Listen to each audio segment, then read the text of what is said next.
Welcome back to this series on the Gospel Connections. We are entering lesson number 13, Gospel Integrity. I realize many of you are still on lesson 11 and 12, and that's fine. Please take your time. We're working through the book of Galatians. This one will be Galatians 1:10. This is a rather long lesson. You'll see the teacher's handout that you can download has the lesson broken up into two parts for you, and so you're welcome to teach it that way. The teacher lesson has a lot more material in it than the student handout, and so I would encourage you to make sure you read everything on the teacher handout. A couple of things for the teacher on the lesson layout, just to try and be a help to you. Some things that have been on prior lessons, but maybe you have not made note of. First, there are opening questions that are helpful to encourage dialogue before the lesson. The reason these questions are important is because it helps to open up people within maybe suppositions, presuppositions that they have. And so if they can come to a point where they don't know the right answer to the question, then you'll have a hearer who is more apt to listen as the lesson unfolds. Secondly, there are footnotes included in each of the lessons. And it's not just telling you source material, but it's also giving you definitions. And so I've added more definitions this time to try and help those words that are difficult to be understood easier to understand.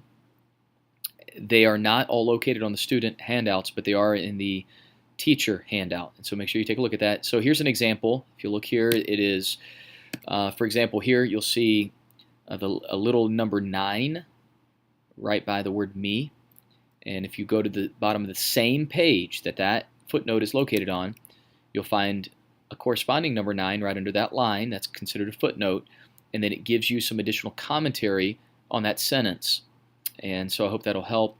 Here's another example. You see the little number 13 by the word self-deprecating. You say, well, I don't know what that word is. If you look at the bottom of your page, that same page, it gives you what the definition is. Okay? And so I hope that'll help in your studies. As you look through the lesson, you're going to see a section called What the Passage is Saying.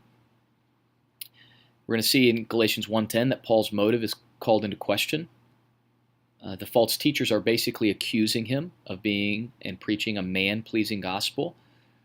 It would be similar today to someone who believes that you have to keep certain rules in order to be saved, and then someone else comes along and starts preaching the gospel of grace, and the rule keeper starts accusing the grace preacher. And that's what's happening in the passage as Paul is speaking or writing to the churches in Galatia, and he's talking about how these false accusers, and he's addressing the issue of his motive. Paul basically says that there is something that is impossible. In the text you'll see, he in essence clarifies, makes really clear that you cannot be the slave of Jesus and a man-pleaser at the same time. And there is a potential conflict with that statement and what he's saying, and that's fleshed out in your teacher lesson. Why is the passage saying this? Is the next major section in the lesson. The accusations of the false teachers are addressed, their blindness, the irony of what they're saying. The accusations also were not uncommon to Jesus Christ. And I give you that in the lesson. So in other words, the accusations that Paul is facing here as he's trying to stand up for the true gospel are accusations that were also in like manner leveled against our Savior. What does this look like today? And this is the application portion, and the majority of this particular lesson is application. You'll see that. So from this point on, you're going to see a lengthy portion of the lesson. Application is huge. How does it apply? And what's it look like today? There are several points on what some people think. Some people think that you can't, if you believe the gospel of grace, then you can't enforce rules or confront people about sin. That's not true. I deal with that in the passage, in the lesson there, in the application. How to confront someone and still be gospel-centered. So how can I come to someone who has sin in their life and still be gospel-centered? and what troubles the legalizers so much that they would make this kind of accusation against Paul. I give you 7 things about legal people who are espousing a different gospel, people who are preaching or teaching another gospel or believing another gospel. I hope you'll take time to read through those. You'll see some of them maybe in your own life, and I hope that you'll be able to help your people that you're teaching make application.